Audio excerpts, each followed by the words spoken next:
नमस्कार दोस्तों, मैं हूं एस्ट्रोलॉजर मीनाक्षी और आज के इस वीडियो में बहुत बहुत स्वागत है आप सभी सिंह राशि वाले लोगों का। राशि चक्र की 5वीं राशि सिंह राशि यानी कि लियो। इस राशि के स्वामी स्वयं सूर्य देव हैं। वो सूर्य जो कि पूरे सौर मंडल का संचालन करता है। सारे ग्रह जिसके इर्द गिर्द घूमते हैं, जो राजा है इस सौर मंडल का, वो जिस राशि का स्वामी है वो राशि है सिंह राशि। तो सोचिए आप कितने खास हैं। सूर्य जो राजा है वो आपकी राशि का स्वामी है। आप लोग डिफरेंट नहीं, बहुत डिफरेंट होते हैं, रॉयल होते हैं, क्योंकि सूर्य राजा है, आत्मकारक है सभी जीवों का, हमारी आत्मा का, हमारे प्राण का कारक है सूर्य। सूर्य जिसकी वजह से जीवन का संचालन होता है इस पूरे संसार में, वो सूर्य आपकी राशि के स्वामी हैं। तो आप लोग जन्म से ही बहुत खास होते हैं। आपका जन्म ही किसी न किसी मकसद को पूरा करने के लिए होता है, कुछ करने के लिए आते हैं आप लोग। देवों के गुण होते हैं आप सभी सिंह राशि वाले लोगों में। आपके चेहरे पर एक आभा होती है, चमक होती है। जब आपका जन्म होता है तो आप एक चमक के साथ जन्म लेते हैं। आपके चेहरे पर एक अनोखी सी आभा होती है, रॉयल होते हैं आप लोग। आप में जो भी क्वालिटी होती हैं वो रॉयल होती हैं। राजसी गुण के साथ पैदा होते हैं आप लोग। भले ही कितने गरीब परिवार में आपका जन्म क्यों ना हुआ हो, लेकिन आप लोग गरीब इस दुनिया से नहीं जाते। जब आप इस दुनिया से जाते हैं तो अपनी एक विरासत छोड़कर जाते हैं, एक बहुत बड़ी विरासत अपने आने वाली पीढ़ियों के लिए छोड़कर जाते हैं। यानी इतनी धन संपदा आप कर लेते हैं कि आपकी आने वाली जो पीढ़ी है उनका जीवन सुखद रहे। पर्सनालिटी की बात की जाए तो सिंह राशि वाले जो लोग होते हैं इनकी हाइट एवरेज होती है। जनरली इनकी हाइट जो है वो एवरेज ही होती है। रंग जनरली गोरा होता है, लेकिन अगर शनि या राहु केतु में से कोई भी ग्रह आपके पहले भाव में बैठ जाए फिर इनका रंग जो है वो थोड़ा दबा हुआ हो सकता है। चेहरा रौबदार होता है, ईगो स्वाभिमान झलकता है आपके चेहरे से। कोई दूर से ही देखकर समझ जाए कि ये व्यक्ति बहुत स्वाभिमानी है। इसके स्वाभिमान को ठेस पहुंचाना यानी अपने पैर पर कुल्हाड़ी मारना। बहुत ईगो भी होता है, बहुत स्वाभिमानी भी होते हैं आप लोग, बहुत समझदार होते हैं। देवों के गुण होते हैं आप में। जितने भी गुण देवताओं में होते हैं वो सभी होते हैं आप में, आपके अंदर।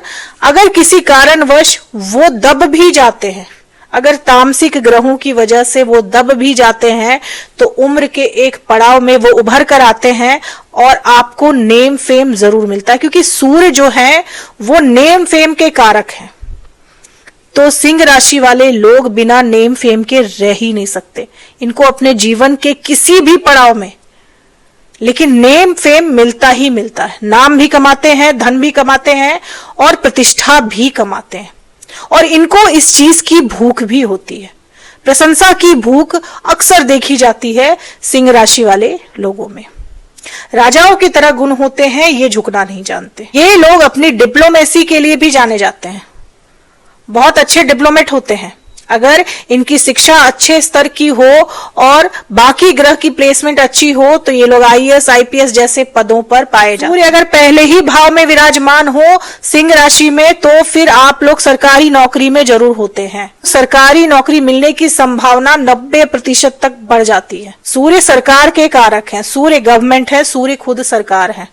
तो सरकारी नौकरी औरों के मुकाबले आपको मिल जाती है, कम प्रयास में ही मिल जाती है। इनका बचपन जो है वो साधारण ही होता है, ना ज्यादा अभाव होता है ना ज्यादा समृद्धि होती है।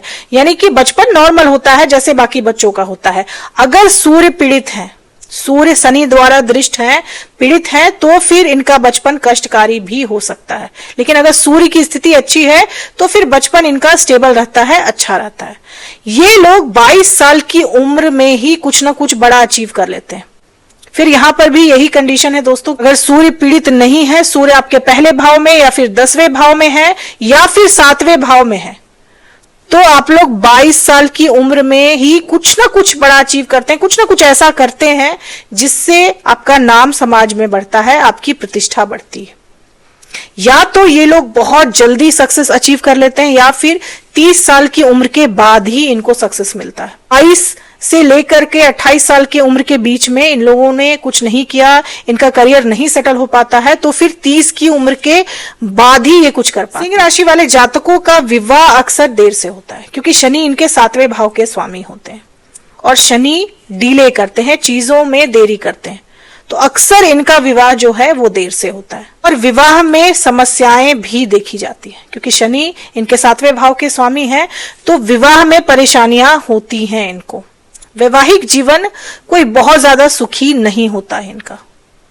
इनके जो स्पाउस होते हैं उनके और इनके बीच में अंडरस्टैंडिंग की कमी होती है, म्यूचुअल अंडरस्टैंडिंग की कमी होती है। ये कुंभ राशि जो है वो वायु तत्व राशि है, तो ट्रस्ट इश्यूज भी रहते हैं।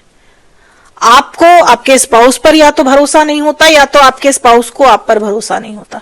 ट्रस्ट इश्यूज रहते हैं। आपका स्पाउस आपको डोमिनेट करने की कोशिश करता है, जो कि कर नहीं पाता, क्योंकि आप लोग डोमिनेट होते नहीं हैं।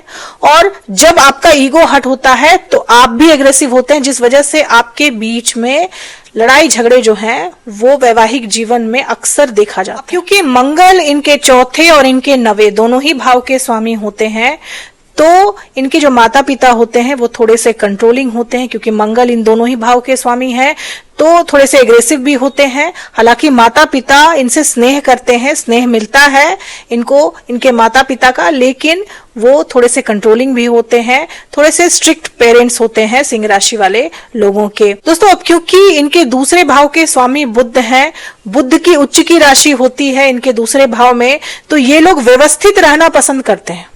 इन लोगों को हौच पौच रखना चीजों को नहीं पसंद होता, व्यवस्थित रहते भी हैं और व्यवस्थित रखना भी जानते हैं। जहां भी जाते हैं ये लोग ये आकर्षण का केंद्र बन जाते हैं और बनना भी चाहते हैं। अगर लोग इनके तरफ अट्रैक्ट नहीं होते, इन पर ध्यान नहीं देते, आकर्षण का केंद्र नहीं बन पाते, तो इनमें ईर्ष्या की भावना भी आ जाती है। ये भी सिंह राशि वाले लोगों की एक समस्या होती है। इनकी वाणी जो होती है वो प्रभावशाली होती है, थोड़ा सा डिक्टेटर वाला नेचर भी कभी कभी ये लोग एक्वायर कर लेते हैं। अब बात की जाए कि इनकी मित्र राशियां कौन कौन सी है। मेष राशि और धनु राशि से इनकी बहुत अच्छी बनती है, और इन 2 राशियों से अगर इनका विवाह हो तो भी इनकी तालमेल जो है वो अच्छी बैठती है, इनका वैवाहिक जीवन अच्छा रहता है। वृषभ राशि, कुंभ राशि और मकर राशि वाले लोगों से इनकी ज्यादा नहीं बनती, इनकी कंपैटिबिलिटी उनके साथ नहीं बैठती, ना तो उनसे अच्छी मित्रता हो पाती है और ना ही विवाह के संबंध में बंधकर इनके साथ ये लोग सुखी रह पाते। उम्र का कौन कौन सा वर्ष इनके लिए लकी होता है। उम्र का 22वां साल, उम्र का 23वां साल, 24वां साल, 27वां साल, 28वां साल, 30वां साल, 55वां वर्ष और 64वां वर्ष इनके लिए शुभ रहता है। इन सभी वर्षों में ये कुछ ना कुछ बड़ा अचीव करते हैं। इनके लिए लकी नंबर्स की बात की जाए तो नंबर 1, नंबर 5 और नंबर 9 इनके लिए लकी नंबर्स होता है। लकी कलर्स की बात की जाए तो पीला रंग, नारंगी रंग यानी कि ऑरेंज कलर और सफेद रंग इनके लिए बहुत शुभ होता है। काला रंग इनके लिए वर्जित है। सिंह राशि वाले लोगों को काले रंग का इस्तेमाल करने से बचना चाहिए। कौन सा करियर इनके लिए अच्छा होता है। दोस्तों, इनके 10वें भाव के स्वामी शुक्र देव होते हैं। वृषभ राशि इनके 10वें भाव में आती है। ऐसे तो सरकारी नौकरी में ये लोग बहुत अच्छा प्रदर्शन करते हैं, या तो सरकार होते हैं या सरकार का हिस्सा होते हैं, इनको सरकारी नौकरी मिल जाती है। अगर व्यापार की बात की जाए तो सरकारी प्रोजेक्ट से जुड़कर, सरकारी कॉन्ट्रैक्ट लेकर ये लोग ज्यादा तरक्की करते हैं, क्योंकि सरकार से इनके तालमेल जो है वो अच्छे बनते हैं। अगर शिक्षा का स्तर इनका अच्छा होता है तो ये लोग IAS IPS भी बहुत आसानी से बन जाते हैं। औरों के मुकाबले ये पद इनको आसानी से प्राप्त हो जाते हैं। क्षेत्र में भी ये लोग अच्छा प्रदर्शन कर सकते हैं। फाइनेंस और मैनेजमेंट के क्षेत्र में भी ये लोग बहुत अच्छा प्रदर्शन करते हैं। जहां भी जाते हैं, जो भी काम करते हैं, उसके उच्च पद तक पहुंचने में ये एड़ी चोटी एक कर देते हैं। और यही वजह है कि ये लोग जहां भी काम करते हैं वहां पर उच्च पदों पर ही आसीन होते हैं, बशर्ते सूर्य इनका पीड़ित नहीं होना चाहिए। अब सावधानी कहाँ रखनी है। इनको हाई ब्लड प्रेशर की शिकायत हो सकती है, इनको रक्त से जुड़ी बीमारियां हो सकती हैं, आंखों से जुड़ी समस्याएं भी इनको उम्र के एक पड़ाव पर हो ही जाती हैं। तो इन सभी मामलों में सावधानी इनको रखनी चाहिए, क्योंकि शनि इनके 6ठे भाव के भी कारक हैं। तो कोई ना कोई रोग इनको 36 वर्ष की उम्र के बाद परेशान करता ही है। उपाय आप क्या कर सकते हैं? तो दोस्तों, आप चंदन की माला पहन सकते हैं या फिर आप पंचमुखी रुद्राक्ष का भी धारण कर सकते हैं अगर आपको ज्यादा परेशानी आ रही है जीवन में। इसके अलावा आप स्फटिक की माला भी पहन सकते हैं। इससे सूर्य की ऊर्जा आपको मिलती है। सूर्य को जल देना, सूर्य का जलाभिषेक करना प्रत्येक दिन ना भूलें, आपके लिए ये बहुत लाभदायक होता है। सूर्य नमस्कार जरूर करें और आदित्य हृदय स्त्रोत का पाठ आप जरूर करें, इससे आपको बहुत लाभ होता है। तो दोस्तों, ये थी मेरी एनालिसिस सिंह राशि वाले लोगों के लिए। उम्मीद करती हूँ कि वीडियो से आप लोगों को काफी हेल्प मिली होगी। अगर वीडियो से हेल्प मिली हो तो चैनल को सब्सक्राइब करें, लाइक करें, शेयर करें, कमेंट करें और बेल आइकन जरूर दबा दें दोस्तों। तब तक के लिए जय माता दी, जय श्री राम।